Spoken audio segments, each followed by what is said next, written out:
Hello and welcome to another podcast edition of Taiwan Talk. I'm Keith Manconi. This month's deadly magnitude 6.4 earthquake that struck southern Taiwan prompted a massive rescue effort, with hundreds racing against time to locate survivors trapped in the rubble of the toppled Wei-sen Jinlong building. That effort came to an end last week after all the building's residents were accounted for, leaving the disaster's final death toll at 117. But now that the immediate rescue effort has closed, the big question still remains: was this disaster preventable? And if so, does it reveal any holes in Taiwan's earthquake preparedness? Well, I took these questions to one of Taiwan's leading experts on earthquakes and disaster prevention. Dr. Wei-sen is the Secretary General of the National Science and Technology Center for Disaster Reduction. To start out the conversation, he drew my attention to one of the issues in the collapse. The investigation has revealed that walls and pillars had been removed from the building's first story, allegedly to make space for an electronics store. Now, in this case, there's some dispute as to when those alterations were made and by whom, but Dr. Lee told me these kinds of changes are something we see in buildings across Taiwan, and they can leave the buildings quite a bit weaker. I think easily you can observe a lot of the shop at fourth floor in most cities in Taiwan. Those people, especially business people, they want open space. They always want to know work at the first floor can create a very good view for customers. But in that case, the first floor is relatively weak compared to the floor upper. So whenever it suffered a huge ground motion, it probably formed a kind of, we call it the weak story, and even cause some the deadly collapse. So from the owner or from the builder, we must consider sufficient shear capacity at each floor. Then when earthquake hits, the building can survive. Usually we will consider for several parts for the good seismic design: strong column, weak beam, and sufficient shear work to take shear force. So for the older building code, maybe the designer not consider so well, but according to current knowledge, we should emphasize the three elements to protect the people's life and property. When we think, though, about the Wei-sen Jinlong building in Tainan, which was, of course, the most deadly collapse to occur from the earthquake, some of these changes to the building structure occurred many years after the building was constructed. You know, we hear about some of the columns in the first floor being removed. So what do we do then? I mean, is this something that the government can really control, or is the responsibility here really on the developers and the owners? I think first, every owner or every resident, when you want to remodel your space, you must consider, did you change the structural member of the building? For a Jinlong case, actually, apparently, according to report of today's newspaper, they removed several walls from a certain floor, like, of course, the force transmission system change. So, actually, we hope in the future, when owner or the resident want to remove some the wall in your space, you must find kind of good technician to have evaluation about the seismic capacity of the building is still sufficient, and the modification will not endanger other safety. So this is kind of the social consensus must have when we learn from the consequence of this earthquake. So not just government, I think, to reduce the impact from earthquake is everyone's job. Now, another issue that this recent disaster really raises is this issue, it's being called soil liquefaction. And basically the idea here is that some areas the soil is a little bit looser, and when an earthquake occurs, this phenomena called soil liquefaction is a result. And that's being blamed for why this earthquake was so devastating in Tainan. Now, we've heard this term thrown around a lot, but I'm not sure that I have a complete grasp on it. Can you help explain exactly what this term means? Yes, about soil liquefaction, actually three elements to form soil liquefaction. First two are nature elements, like sand layers, high water ground table, And the last one is strong ground motion. For this time in Tainan area, we observed some liquefaction sites in Tainan district because once a lot of fish found there. So there is high groundwater table. But this time in the Tainan, actually, of course, we observed some cases of liquefaction, but most of other damage, severe damage, are still structure member failures. And to prevent the liquefaction, actually, through the construction method, there are several approaches to reduce, even to prevent liquefaction. Liquefaction, of course, will endanger to your building, but through the engineer approach, we can solve kind of problem in advance, like we improve your ground foundation, or we use a higher foundation to increase the capacity of your building against liquefaction. Right now, I mean, we're hearing a lot about efforts to kind of map out areas that have high soil liquefaction, identifying those areas. And do you think that once we've completed this mapping out process and identified all the high risk areas, are there some areas that we should just say, well, maybe there shouldn't be any buildings there, or is this something that we can cope with? First, risk map is not equal to immediate dangers. Risk map only a kind of good risk communication tool to remind you have to pay attention to possible risk in the future. So, like I said, if we know high risk of certain area, of course, we can take some engineering approach to reduce the impact. And like I explained previously, 3 elements to form liquefaction. And currently, I think the map is going to be released in March. Only give you some draft idea about area to possibly have liquefaction. We still need further study to understand the details of the site you are living now. So even though after the map release you live in the high-risk area, it not mean you're going to have liquefaction in next earthquake. There are still preconditions to decide your risk. But however, to release kind of risk map, I think is the good way we try to communicate with the society, not just about strong ground shaking, but we must pay attention to where you live, especially beneath the floor, beneath the ground. You should also pay attention to. The last main kind of risk issue or problem that this earthquake sort of revealed in Taiwan that I really want to hit on today is this issue of old buildings. Of course, we know that a lot of Taiwan's buildings were built decades and decades ago, and when they were built, the standards for construction just weren't quite as high as the standards are now. And so we're hearing that the Ministry of the Interior is planning to do lots of assessments and try to identify where these buildings are, where these high-risk buildings are, all across Taiwan.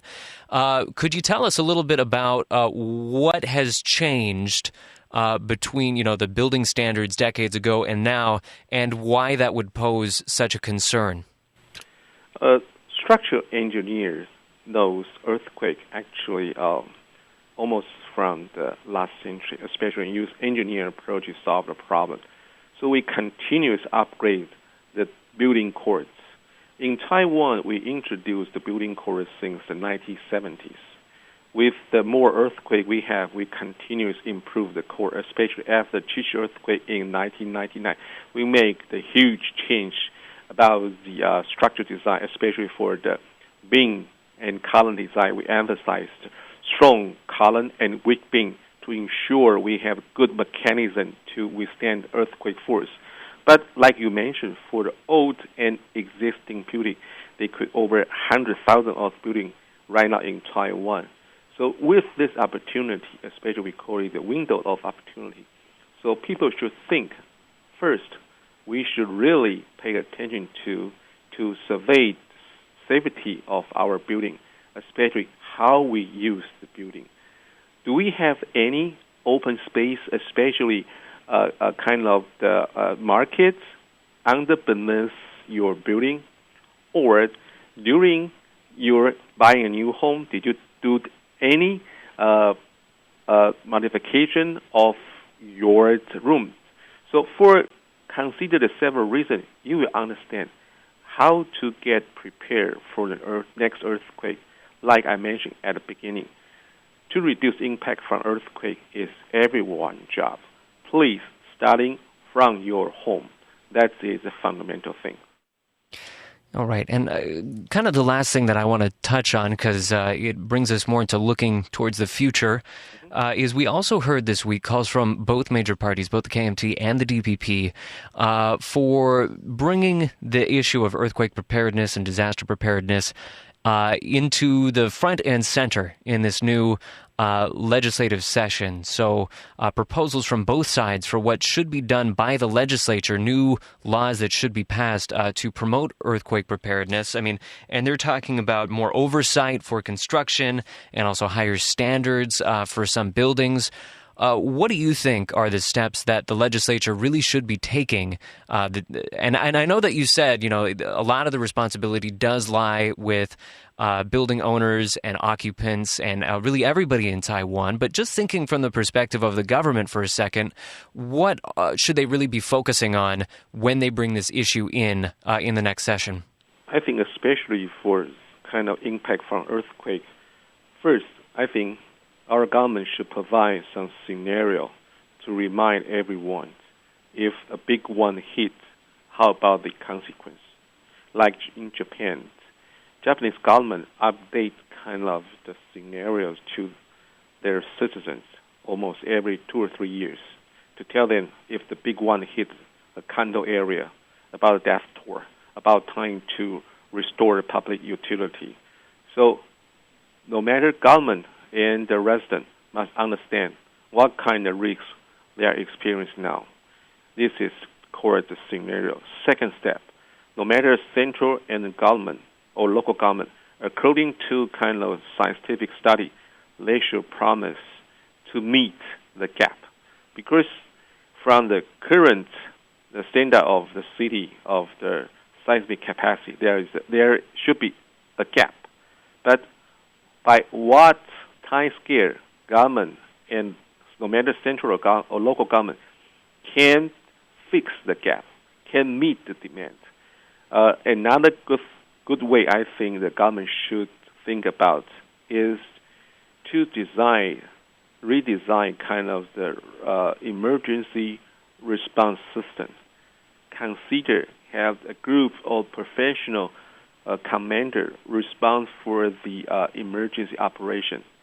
According to the current configuration, we have the good system for typhoon, but the problem is when a sudden onset disaster hits, how we have experience and professional team to deal with the consequence is another thing we have to think about.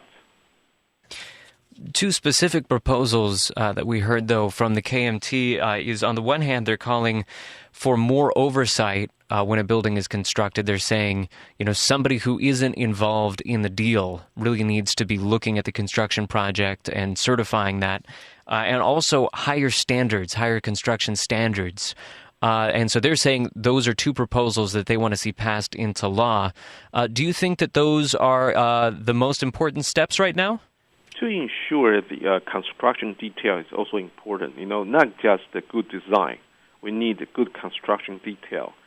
So that means we should have the professional people to help to monitor the construction process, make sure construction workers follow the design and to build the structure.